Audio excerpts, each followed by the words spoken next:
So where we left off, of course, was we had put some basic color texturing on this body, right? And that's where we kind of created a new texture for our material here. We see it's available there. I'm going to actually show you guys how to do that again today, at least the starting point for the gear, so we have that started and we can finish it up tomorrow. You could technically go into your UV editor here when you're in texture paint space, right? You notice how the texture paint workspace gives you your basically your UV editor and your UVs, and you can paint there. You do want to make sure that paint is active, right, though. Sometimes it's set to view. You want to make sure paint's active. You get your same paint brushes here, and you can actually paint in the 2D view based on your UVs. A lot of the time, that's not the easiest way to do it. It's so much easier to paint right on the model. But there are times where 2D painting is actually quite useful. So it's great that it's actually really easy to paint on your model through projection painting, right? Because projection painting is basically just painting from your camera, right? Your brush is moving along there, and basically the pixels are kind of being sprayed on or projected like a flashlight or a projector would project light onto a surface, onto the model, right where it's at, right? And the great thing about that is it paints right over your UV seams. It's one of the great things about 3D projection painting and why I rely on it for the bulk of my texturing. Some texturing can be done well with procedural texturing. Some texturing can be done well with 2D painting. But 3D projection painting is quite powerful and quite useful, and it's the way you can do a lot of your texturing. So that's what we were just doing the other day. It just paints right on there, paints right into here. Because remember, this image, this texture is 2D, right? It's a 2D PNG. That's why we UV unwrap, right? Because basically this character turned two-dimensional and kind of smoothed out so there's not a lot of wrinkles. And that way when you paint your texture, it goes on there well. So just kind of remember that stuff. You can actually grab the little bar in between the windows to kind of make them bigger or smaller. I'd leave this open enough so that you can see the image menu up here, because that makes it pretty easy to save your image as you've texture painted. Now, at this point, I really just have kind of my regular brush on, right? Because there's your main paint tools are right here, right? If you're looking for a really amazing add-on that makes your texturing tools even better, there is Bpainter. Bpainter is not free though; it's $40. It was definitely an awesome $40, and I'm very glad I spent on it. But it adds a whole layer system that's pretty good. A brush browsing system. It creates more brush presets for you. It's neat. However, all the really important texturing tools are in Blender, and the core ones that we've already seen are actually great. It really just needs a better way to browse images for texture painting, maybe a few more brush presets, and layers, a proper good layer system. That's what stock Blender's missing for texture painting. The actual painting tools, though, and their options are quite good. And like I said, Bpainter is a great add-on for that. I do not expect you to use it, right? All the add-ons we've used are free add-ons, right? Which was really just text tools, right? But at some point, if you're just loving Blender and you're loving this stuff and you want to upgrade the texture painting tools in Blender somewhat, Bpainter is totally worth it. It is $40 though. It is like $39.99, which is very affordable. But I'm not expecting you guys to use it, but I just want to mention it because I love it and it's great. But one of the things we could do is with our regular draw brush, right? Because we have our brushes here just like we would in Sculpt, right? We're in texture paint workspace. Draw is just our regular paintbrush, right? And of course, we can go over to strength here to turn up the strength of the color it's painting. One of the things you can do, though, believe it or not, is, of course, colors right here. You can, of course, make sure to be selecting on the wrench screwdriver at the very top of your properties editor. That lets you kind of pick your texture you're going to paint on for your object, right? I have an oil map on here, but I also have a body color. So this is your kind of easy way to kind of go back and forth between the textures you want to paint on. If you scroll down here, you'll see all of the basic controls that are here, right here also.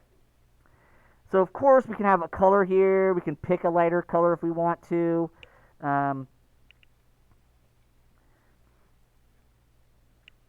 If you want, you can kind of pick if you click on this color, you can pick your color picker. I'm trying to remember what the default quickie for it is. I changed it to my own. But you can always kind of pick a color picker and then pick the color you like. And you can also just go lighter, right? So you can always click on these color chips right here. and pick your color, make it darker or lighter right there. There's a color picker right there. I feel like it's I or something like that. I can't remember. I actually changed it to my own because I use Bpainter and stencils a lot, and so I changed it. But you don't need to color pick that much often, so it can be pretty easy just to click on here, color picker, boom. Just blanking on the quick key for it right now. And I've got my own setup for it anyways. So yeah, that's you can pick your color. But here's the thing too. Outside of controlling the strength, which is the amount it's going to paint on, it's like your transparency and your color. Right here, you'll see there's something called mix, right? Mix.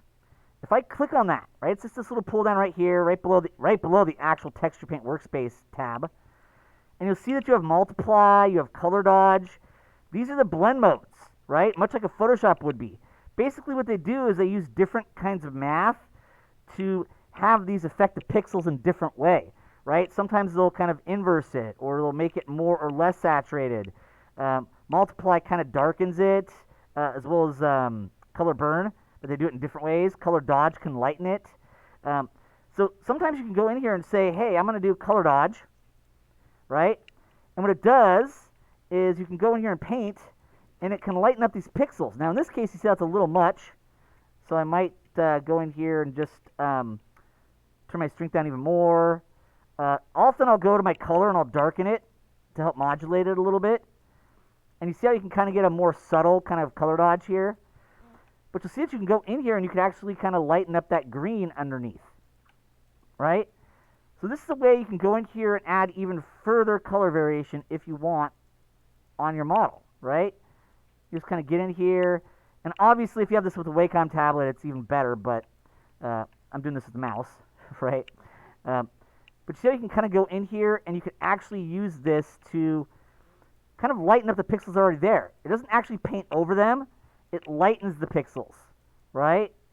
So this could be a great way if you want to kind of go in here and just accentuate some pixels. The more color variation you have, the more realistic it tends to look, right? Our skin color is a variety of different colors, usually within a spectrum, right? A green character is going to have light greens and dark greens and mid greens. And, like I said, I could always turn the streak down further, maybe darken the color more. But in this case, going a little exaggerated is not bad because it kind of helps you to see it, the effect somewhat. There we go. And this just could be a really neat way to kind of go in here and just kind of lighten up what's already there, right? So this is easily something you take advantage of to lighten up your pixels on your model. In areas that you want to, right? So you just might go in here and just lighten stuff up a little bit, right? So keep that in mind, right? You do have blend modes, right? You do have blend modes. You can switch to multiply, which can darken up areas, right? So you can kind of darken an area a little bit if you want to kind of accentuate it a little bit more. Or just, darken it, right? Sometimes you just might want to darken parts. Adding some color variation, even if it's pretty straightforward and simple, can be useful to just kind of make something look a bit more dynamic and interesting, right? And the cool thing about these blend modes here is that they modify the pixels that are already there, right? They lighten or darken what you already have. So you're not necessarily painting over it. Man, my computer's getting loud there. So, take advantage of these, right? You might find them useful to kind of let you go in and accentuate the model a little bit. Obviously, with the Wacom tablet, that can do pressure sensitivity. You can get this a little nicer. But play with it, right? It's there. You can modulate your strength. You can modulate your color, right? As well as the brightness of the color by moving this slider on the side up or down, lighter, dark. And of course, there's the blend modes here, right? That could do different stuff, right?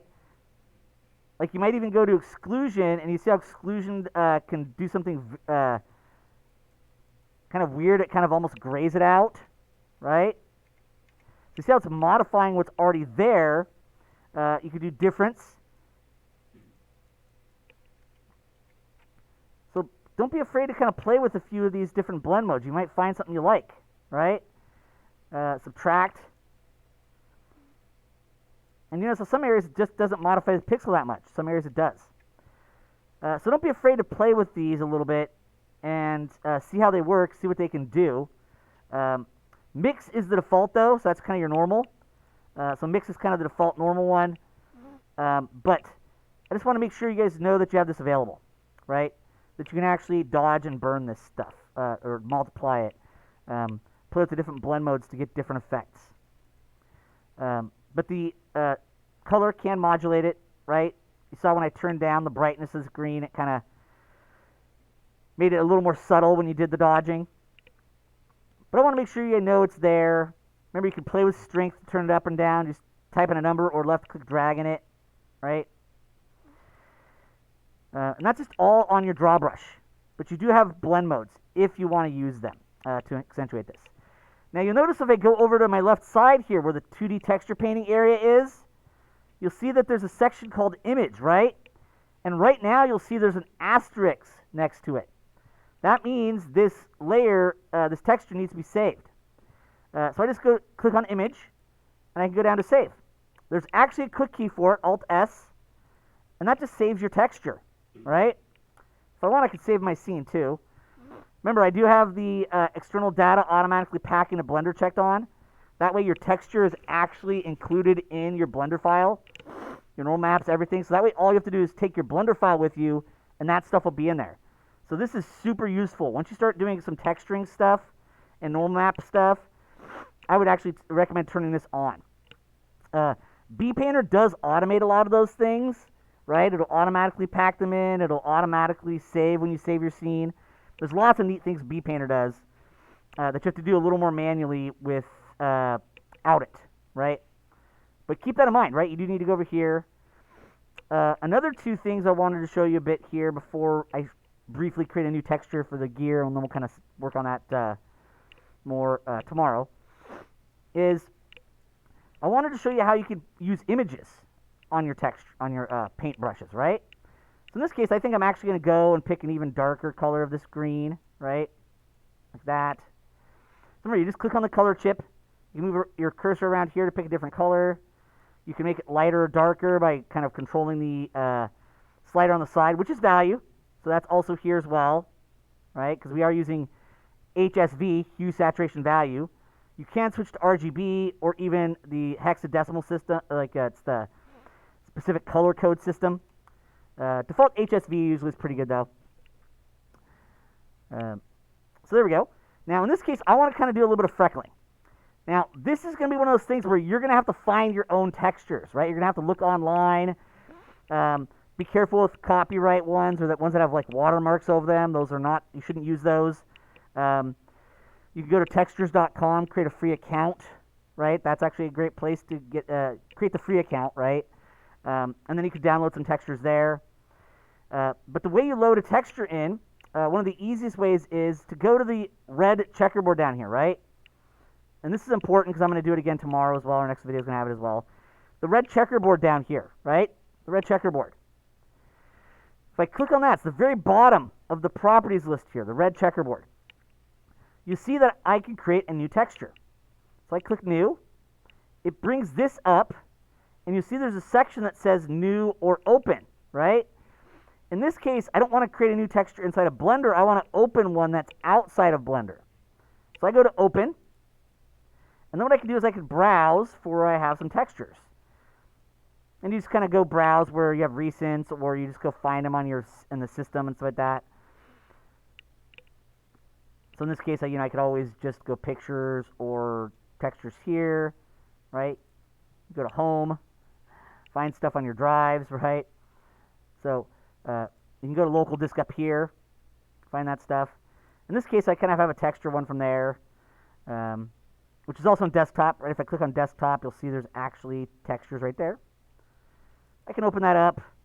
Now, this shows lists, and this last one shows thumbnails, right? So the very last of these buttons will show you thumbnails. And in this case, you can see that I've got some images I can paint with, and I'll use a little bit of those for stencils tomorrow. But I also have these kind of black and white ones, right? Remember when I showed you that for sculpting?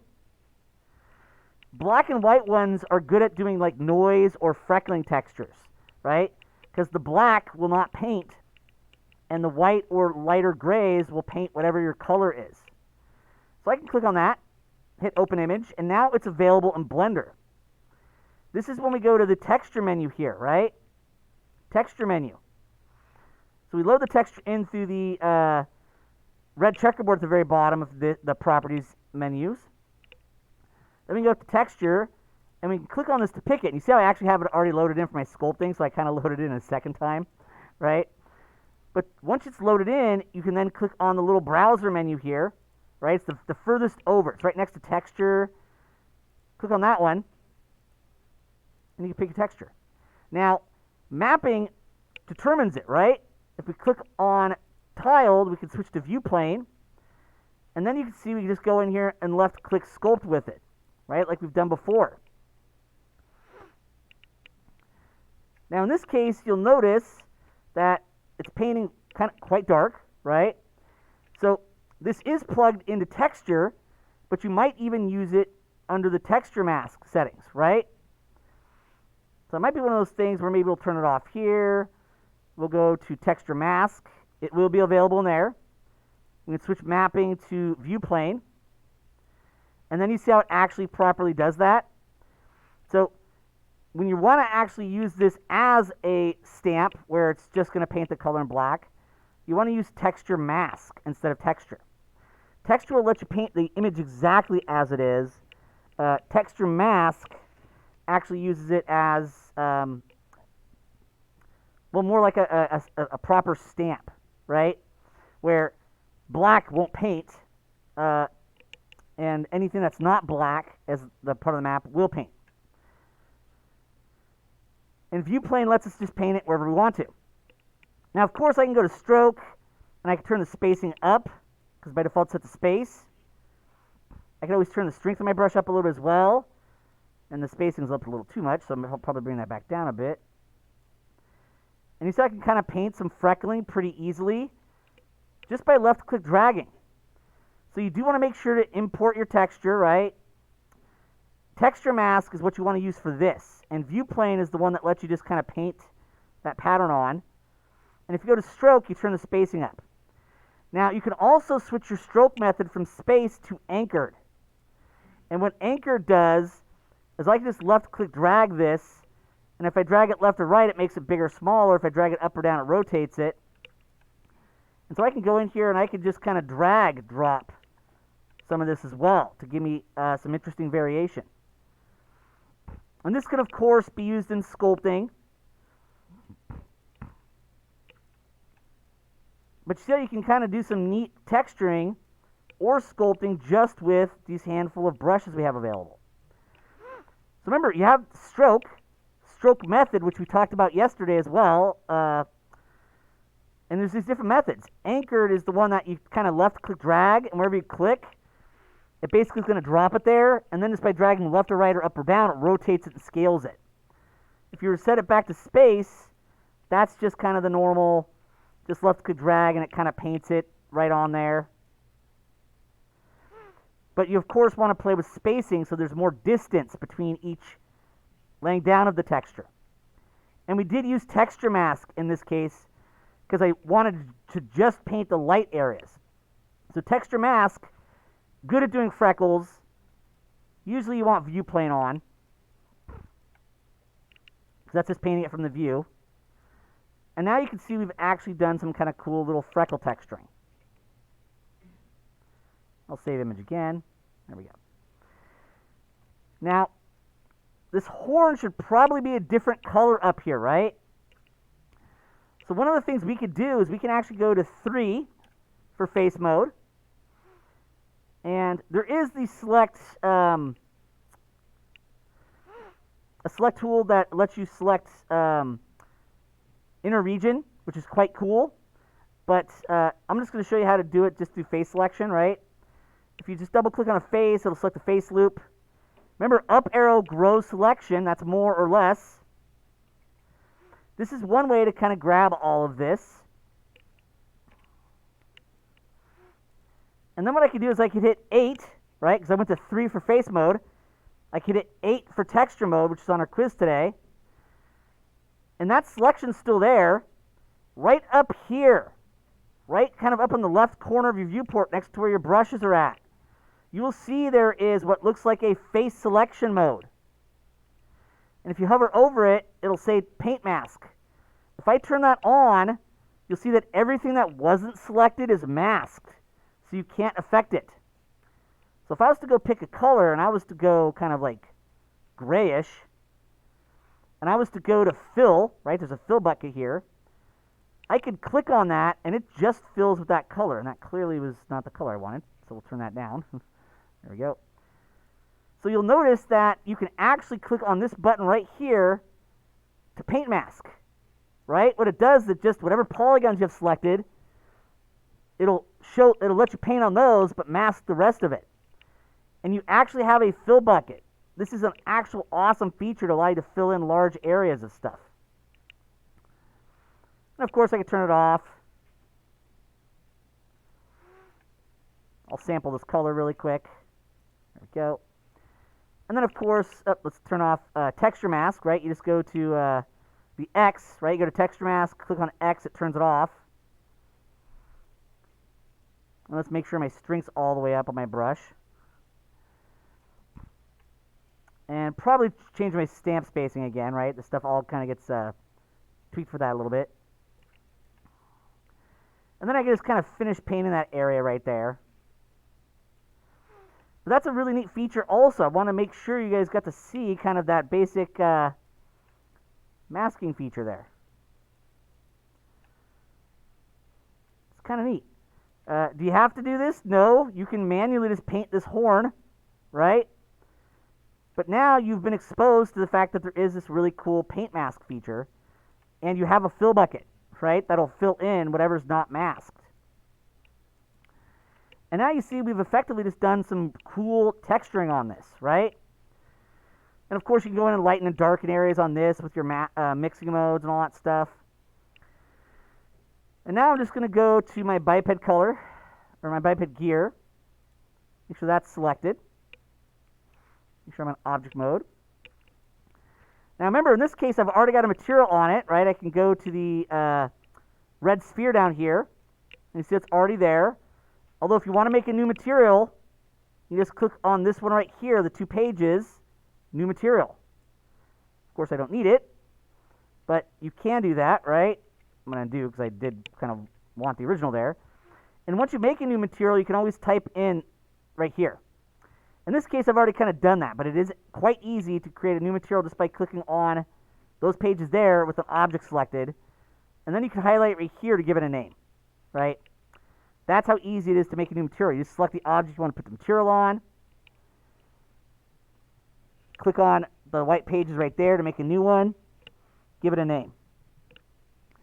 Now in this case, I've already got my normal map plugged in, but I want to make a color map for this, right? So we've got the red sphere down here at the bottom selected because this brings up our material stuff. Of course, you can see the stuff with the shading workspace as well. But I want to go to the base color section right here. And there's these dots kind of in the front of them, right? Not in front of the word, but kind of right after the word, but like right here.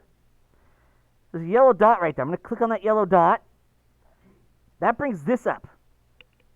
We want to go to the texture section because we're doing texturing. I want to plug in an image. I want to create an image texture for this. So I create an image texture. There it is. Now in this case, I don't want to open one up. I don't want to bring in some textures to paint with. Usually you'll open those up to bring them in for texture painting. I want to create a new one for this object. So I click on New. And then, of course, I can give this a name. So I can call this, biped gear. And I'll make it that higher resolution, right? So I'll kind of tell it to be 2048. Basically, just double the 1024 that's there, which is 2048. We want blank, because that'll make it the colored one. If you pick UV grid, that'll make you a UV grid. I'll pick color here, and I'm going to go kind of pick a brownish color, I think. Something like that should work. Now I'm going to hit OK. And there's my new texture plugged into the color channel right there. Now the only thing you need to be aware of is that I'm probably going to want to grab right here and open this up a little more so I could see my map list here, right? Of course, we could always go back up to here as well, to this brush right there, but unless there's a paintbrush on, you're not really going to see it. But you can go right up to here, right? And right next to Biped Color is that little kind of triangle dot menu right here. If you click on it, there's the Biped gear. It's now available there. And at that point, I just go to Image here because this is where we save stuff. And I'll do Save As this time. And I think we'll put it on the desktop. We'll call it Biped Gear PNG, right? Although I'll probably give it color, so I'll call it Biped Gear Color. There we go. And that's been saved. And of course, if I now go over, make this a little smaller, and I go back to 8 for texture paint mode, you'll see Biped Gear is there now available to select between these to paint with. And of course, external data automatically packed on, so if I hit Control S for save for the scene, this is now packed in there. And that's where I'm going to stop for today. Tomorrow we'll have a pretty light one because I'm just going to show you a bit of stencils and a bit of maybe a metal map, which will give me another opportunity to show you how to create a texture in a different channel. All right, so that's good. Stop there.